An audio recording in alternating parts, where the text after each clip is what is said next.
Today we're going to be going over how to unlock the heavy kinetic trace rifle Microcosm. Now this is a pretty difficult quest, but I do believe Microcosm is worth it. We've already put out a review for this thing, and let me just say guys, it puts out. We will be doing damage testing on it this week though. Now to start on this quest, there's a few prerequisites. First up, you need to have finished the Final Shape campaign and have the Destined Heroes quest. Then you'll need to complete the first part of this quest, which is the Queen's Part 1 mission. Now after completing this mission, you then get access to Micah 10's Conduit, who gives you quests for unlocking the rest of the Pelhard weapons. And then to get the Microcosm quest, you'll need to complete the quest for the shotgun, machine gun, and sniper rifle first. Now if you're looking for how to do these quests, we have an entire guide going over the Pelhards, the overthrow activity, as well as covering these weapons and how to complete their quests. Now after these are completed, Micah will give you the exotic quest for Microcosm called Convalescence Buddy. Now this quest tasks you with completing 3 campaign missions on cooperative focus mode, which is a new difficulty we could see in the Pelhard destination next to where you would go to replay campaign missions. First up, these missions are at 2005 power, which if you're watching around the time this video is up, I'm only around 1970 power. So this is us at minus 35. Additionally, it says that these missions require a fire team, either a team of 2 or 3. You cannot do this solo. Now here's the modifiers you can expect in these missions. Cooperative focus campaign includes heavily shielded and highly aggressive combatants that appear more frequently and in greater numbers. Synergy, fireteam communication, and coordination is vital for success. Radar is also disabled. Galvanized is here, where your combatants have more health. Restricted is also present, where fireteam revives are limited in restricted zones. And balance scales. This activity does not scale combatant difficulty according to fireteam size. Now these cooperative focus missions also have new mechanics, which we'll go over here, starting with Ascent. This mission starts out the same as the base campaign mission. Just progress forward until you reach the first combat room. At first, everything looks the same. Clear out the taken enemies ahead of you, and then head to the left and you'll find more enemies, including some subjugators. Now once they're gone, you'll see the taken blight needed to progress is trapped inside of a darkness shield. And get this, a berserker, just like the one from Scourge of the Past, will spawn in. Now to deal damage to him, you need to do the exact same mechanic as back then. You shoot him from the front and the back at the same time. This is why you literally need a teammate. Do this though after he pops his bubble, and then you can kill him. Once he's dead though, look up in the air and you'll see a pyramid structure that you can shoot. Now you got to be kind of quick about this, which is why I suggest look at the direction of that resonant light to find the second pyramid structure and have your teammate ready there so that when you shoot the first one, they can then immediately shoot the second one. And both of these must be shot relatively at the same time, so you don't have a lot of breathing room here. And if you mess up, you'll have to kill the berserker again. So the gameplay loop is to deal with the berserker, locate the pyramid shards, shoot them at the same time, and after successfully doing this, the shield will disappear and you can pick up the taken blight needed to progress, and some more enemies will spawn in. Now once you've cleared the room, continue progressing through the mission up the mountains, and it's at this point someone on your fire team will give the Fractured by Witness debuff. Now keep an eye on this debuff, guys. You need to pass this on from one teammate to another, but get this, you can only pass it when it hits ×7.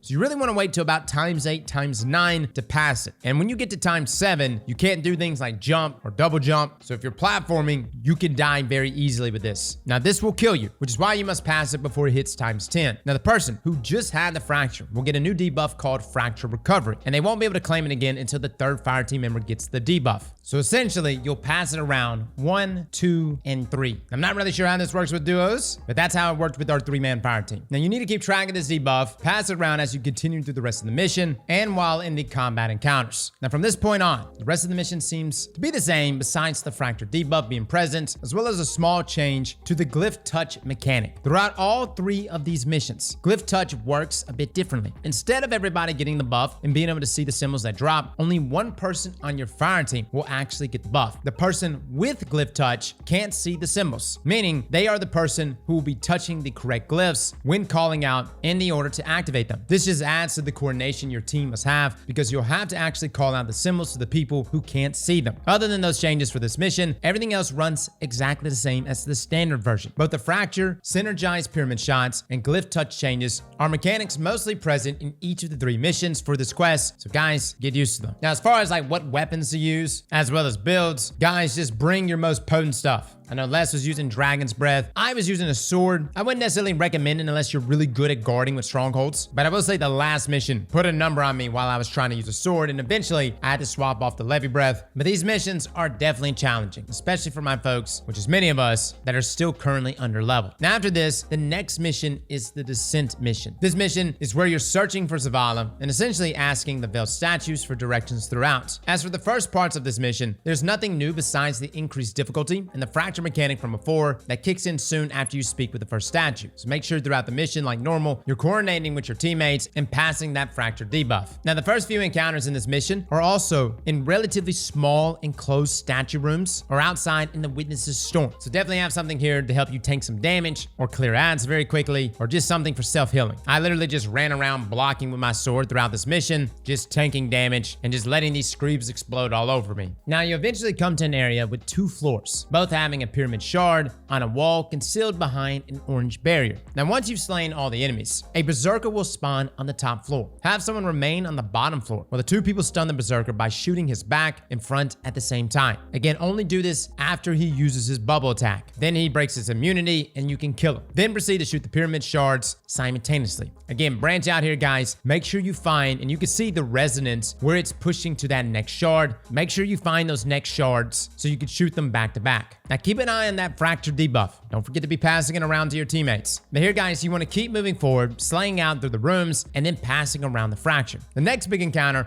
is the temple room, where you have to eliminate 3 yellow bar wizards, 1 in each room, extending from the main room where the rally flag is. Now, there's also going to be a tormentor here after all the wizards are defeated, so make sure you've got people on your team rocking precision weapons. Now the difference during this fight from the original is that this time you'll be stunning and defeating berserkers. You'll also be shooting pyramid shards and dealing with the fracture all at once. You definitely want to do this 1 room at a time, moving as a group, as you'll be passing off the fracture as well as coordinating pyramid activation within each room. Now in each room, once you defeat the wizard, a berserker will spawn, and after you stun and defeat him, the pyramid shard in the room will be shootable. Have someone go back into the middle room where the connecting pyramid is, shoot them both, rinse and repeat. And you do this for all 3 rooms. Then a tormentor will spawn in the center room. You'll defeat him, interact with the pyramid fragment to open the floor below to the lower temple, and then continue onward. Next, you have a bunch of platforming to do as you make your way to the final boss area. Now the good thing here is you don't have to worry about the fracture mechanic, as it's removed entirely for the platforming parts, though it does return for the boss fight. Now speaking of the boss, there's nothing new here except for fracture being present and the Aegis Granted buff. Aegis Granted is a buff that will be given to 1 person on your fire team when the Aegis is able to be picked up. Only the person with this buff can grab the Aegis, so be on the lookout for that buff. Other than that though, you have to do the same mechanics from the story version of this mission, but you'll want to stay together the entire time.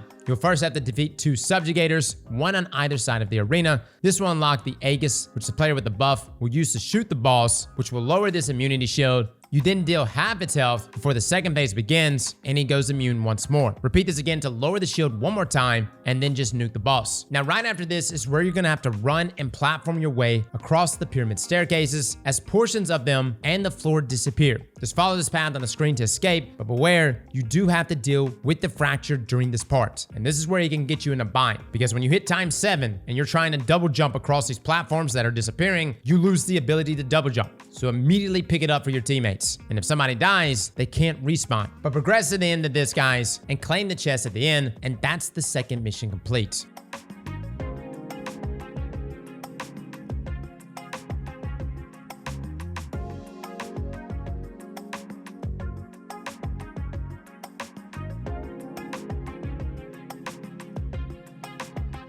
Now, the final mission for this quest is Iconoclasm. Luckily, throughout this entire mission, you do not have to deal with the fracture debuff. That was only on missions 1 and 2. This is because your fire team will be split up during the multiple encounters this time around. Now, the mission starts out exactly the same as the standard version. You make your way through the quest as normal, killing the small groups of enemies along the way as you platform to the first main combat section. Now, here you're going to have tons of wizards, taken, prismatic shielded enemies, and a tormentor that will spawn after you've cleared a few enemies out. The good thing, there's no fracture here, so just go out, as you would normally. Be mindful of the Tormentor's jump slam attacks, as they can knock you off the edge, to the right or left, where you will fall to your death. But other than that, it's the same old encounter here. And once you finish this, the Taken barrier will lower, and you'll be able to make your way through the pyramid area. Now, once out, you'll notice a blocked off pyramid shard. Go past that a bit, and you'll see a berserker spawn in. Now, once stunned and defeated, you'll be able to activate both pyramid shards. The one on the wall that you originally passed, and the one on the back of a similar wall near where the berserker spawned.